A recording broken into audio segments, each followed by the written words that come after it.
Assalamualaikum warahmatullahi wabarakatuh. Perkenalkan, nama saya Paundra Rangga Zulkarnain dari kelas 11 IPA 1, absen 24. Kali ini saya akan membacakan naskah Nasib Sial Seorang Badut, karya Agus Nur. Nasib sial seorang badut.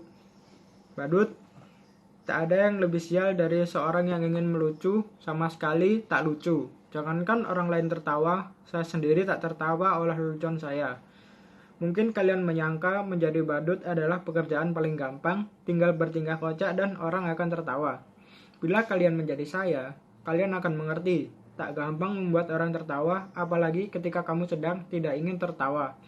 Lagi pula di zaman ketika orang-orang gampang tersinggung dan marah, membuat lelucon tidaklah semudah yang kalian bayangkan. Bisa-bisa karena lelucon kamu bisa dipidanakan, dianggap menghina dan mencemarkan nama baik. Kawan baik saya, seorang pelawak, dipenjara karena membawakan lelucon yang kemudian dianggap menghina.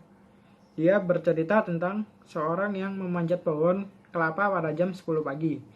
Dan dari atas pohon kelapa tersebut, orang itu mengumandangkan azan subuh. Ketika saja ingin membuat gempar seluruh kampung, orang-orang langsung berbondong mendatangi orang-orang itu, berteriak, menghujatnya.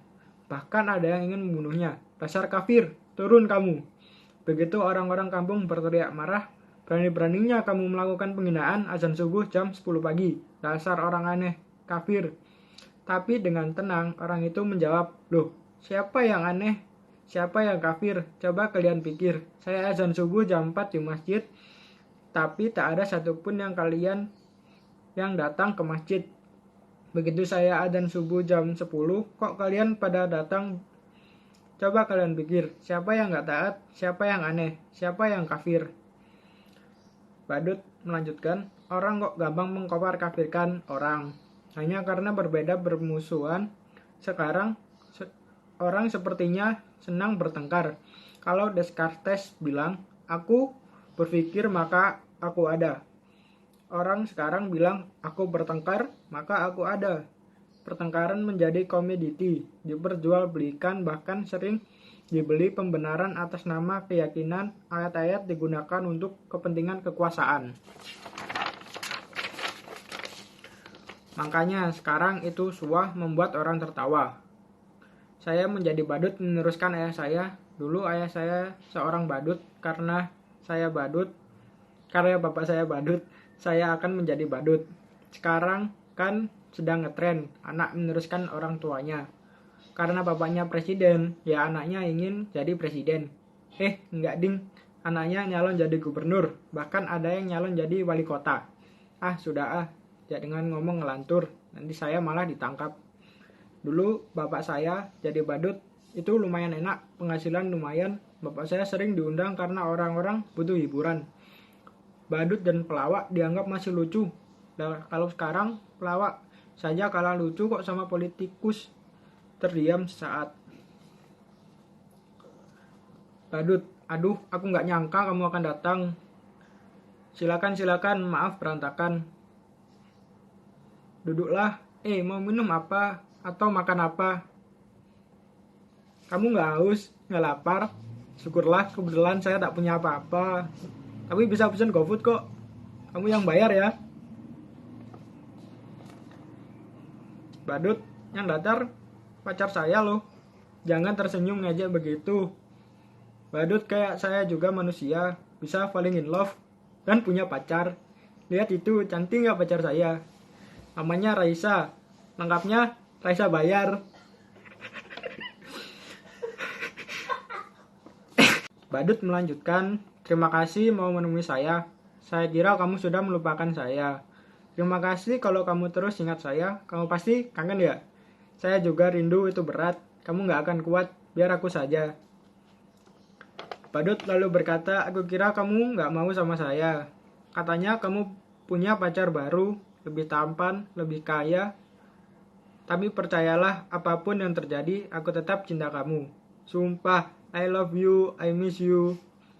Boleh aku peluk kamu, boleh aku cium kamu. Lalu badut memanggil, Raisa, Raisa, Raisa. Tak ada siapa-siapa, tak ada yang datang, badut itu langsung murung. Ternyata hanya khayalan saya saja, nggak ada pacar, saya badut jomblo. Coba kalian bayangkan betapa sialnya saya. Sudah jadi badut, jomblo pula. Nasib saya benar-benar ambiar. Percayalah, jadi badut itu berat, kamu nggak akan kuat, biar saya saja. Lalu badut berkata, kenapa kalian menatap saya seperti itu? Apa ada yang aneh dengan saya? Sudah saya katakan, saya ini orang yang sial, tapi nasib memang aneh. Nasib selalu punya kejutan-kejutan yang tidak pernah saya duga. Kalian lihat penampilan saya, begitu keren dan parlende. Kini saya berpakaian bagus, tapi sebenarnya saya tetaplah seorang badut. Saya sama sekali tak pernah memimpikan ini, tapi barangkali inilah takdir saya. Suatu hari saya diminta untuk mengisi hiburan pada kampanye partai. Menurut saya, penampilan saya biasa-biasa aja. Sama sekali tak lucu. Tapi entah kenapa semua yang hadir tertawa terpingkal-pingkal. Saya hanya menyelipkan dari seperti ini. Tapi semua orang tertawa. Saya hanya menggoyang-goyangkan bokong saya, semua tertawa. Bahkan ketika saya hanya berdiri diam, semua orang semakin tertawa terbahak. Mereka terhibur dengan penampilan saya yang begitu bodoh. Sungguh saya tak pernah merasa bodoh saat itu. Lalu pimpinan partai itu mendatangi saya, menjabat saya, memuji-muji saya. Katanya saya adalah sosok yang karismatik. Saya punya bakat untuk disukai semua orang. Dan itulah kekuatan seorang pemimpin. Ia bilang pada saya, sekarang ini menjadi pemimpin tak perlu cerdas dan pintar.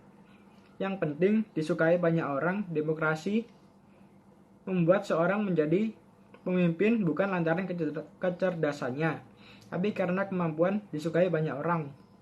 Semakin banyak orang menyukaimu, memujamu, maka kamu akan menjadi pemimpin. Pendukungmu akan memujamu habis-habisan, tak peduli kamu salah atau benar. Yang penting kamu tetap disukai banyak orang. Kamu boleh bohong atau ngibul sesukamu, yang penting orang tetap percaya kamu dan menyukai kamu. Dan kamu punya bakat besar seperti orang itu. Orang menertawaimu, tapi sesungguhnya mereka menyukaimu. Orang seperti kamulah yang dibutuhkan partai. Saya kemudian mereka dandani menjadi necis seperti ini. Daftarkan ikut pilkada, padahal saya nggak tahu apa itu pilkada. Saya nggak tahu beda pilkada dan pil-KB. Tapi ada yang bilang pil-KB itu nggak boleh coba-coba buat anak. Kalau pilkada boleh coba-coba buat anak. Makanya banyak anak pejabat dan pemimpin yang coba-coba ikut pilkada. Saya benar-benar nggak tahu mereka menyuruh saya ikut pilkada. Padahal ijazah pun saya tak punya. Mereka bilang, tenang saja, ijazah bisa dipalsukan. Jangankan ijazah, kebenaran pun bisa dipalsukan. Dan betapa sialnya saya menang pilkada. Barangkali zaman memang sudah gila. Mereka memilih saya karena dianggap mereka bisa menghibur mereka. Saya dianggap orang paling lucu yang bisa membuat hidup mereka bahagia. Ketika saya menjadi badut, saya tak pernah berhasil membuat orang tertawa. Tapi ketika jadi pemimpin, berkali-kali saya membuat orang tertawa. Itulah kenapa saya bilang betapa sialnya hidup saya. Tiba-tiba terdengar teriakan bersorai-sorai penuh pemujaan. Mereka berteriak, mengeluhkan. Hidup pemimpin kita, hidup pemimpin kita, panjang umur pemimpin kita, hidup pemimpin kita, hidup pemimpin kita. Teriakan itu terus bergema dengan keras dan antusias. Badut itu berdiri di atas meja. Betapa sialnya hidup saya. Dulu saya menjadi badut, menjadi pemimpin pun tetap jadi badut. Badut yang mereka bisa atur, badut yang membuat mereka terhibur. Sungguh saya memang badut yang sial. Percayalah, menjadi badut itu berat, kamu gak akan kuat, biar pemimpin saja. Kembali terdengar sorai-sorai, teriakan-teriakan pemujaan. Hidup pemimpin kita, hidup pemimpin kita, panjang umur pemimpin kita. Hidup pemimpin kita, hidup pemimpin kita. Teriakan itu terus bergema, semakin bertambah keras. Sementara badut itu hanya terkekeh di atas meja. Terima kasih. Sekian naskah monolog yang saya bacakan.